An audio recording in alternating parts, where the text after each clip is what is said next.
When one thinks of the Nobel Prize in literature, the immediate association is prestige and literary eminence. However, a deeper examination of the award's history reveals a complex narrative filled with forgotten laureates, overlooked talents, and an ever-evolving literary landscape.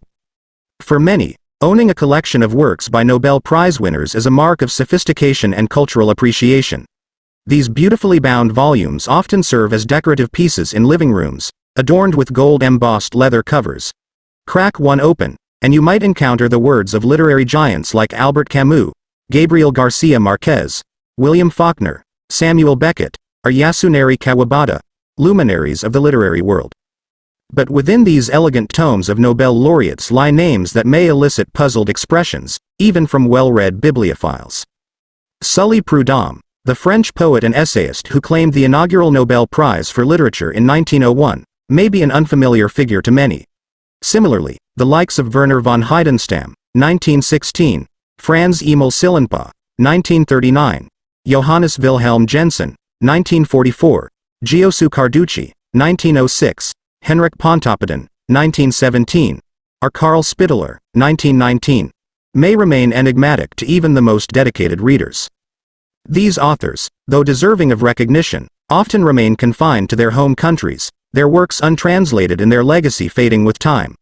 The Nobel Prize, despite being the pinnacle of international literary recognition, does not guarantee a writer's enduring fame or a place in the literary pantheon. One explanation for the obscurity of many Nobel laureates lies in the shifting focus of the prize over the years. According to Professor Juan Bravo, who has extensively studied Nobel Prize winners in literature, the award's early history was characterized by regionalism. The first few decades of the Nobel Prize primarily honored low-profile authors, with a few exceptions like Kipling, 1907, Tagore, 1913, and Selma Lagerlöf, 1909. As time passed, the literary landscape evolved, and certain authors fell into obscurity as their works lost favor with changing tastes. Each era had its distinct interests, leading many once popular books to be relegated to the back shelves of literary history, explains Cristina Onyoro, a literature professor. A pivotal moment came in 1920 when the Nobel Prize started opening up to a broader range of authors. However, after World War II, the prize became somewhat introverted, particularly following Jean-Paul Sartre's refusal of the award in 1964. It wasn't until 1990, with Octavio Paz's win, that a period of globalization began.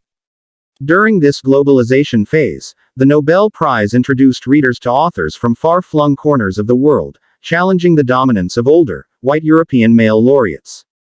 Writers like Wole Soyinka of Nigeria, 1986, Gao Xingjian, 2000, Mo Yan, 2012, of China, and Abdulrazak Gurna, 2021, of Tanzania sparked curiosity and sent cultural journalists on quests to discover their works. In the 20th century, Nobel laureates in literature were predominantly citizens of the US, Canada, or Europe, leaving a mere 20% for Africa, Asia, and the rest of the Americas. Remarkably, no individual born in Oceania has ever received the Nobel Prize in literature. However, this landscape is gradually changing, with a more diverse group of laureates emerging. This diversification of winners has broadened the horizons of Western literary societies, challenging ethnocentrism. Female laureates have become more common, too, with 93% of the winners being male until 1990. Europeans and Americans still dominate, but they've secured only 66% of the awards in the last 15 years. Nevertheless, even these diverse winners are not immune to the possibility of fading into literary obscurity, much like their predecessors. As the Nobel Prize announcements stir annual debates, opinions diverge. Some argue that the award should validate the careers of established authors, such as Mario Vargas Llosa, rather than focus on discovering new talents. Others see the inclusion of lesser-known names as a positive development that enriches the literary landscape by showcasing diverse voices and cultures. Looking at the history of Nobel Prize winners who have been forgotten by readers, and others who were overlooked by the Swedish Academy, reveals that the Nobel Prize is far from being the ultimate literary authority.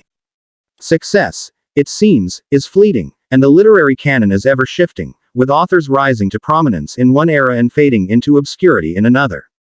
As we reflect on the impact of the Nobel Prize in literature, we gain insights into the mechanics of literary fame and the transitory nature of literary recognition. It serves as a reminder that in the world of literature, No accolade can guarantee transcendence, and the enduring legacy of an author remains an elusive aspiration.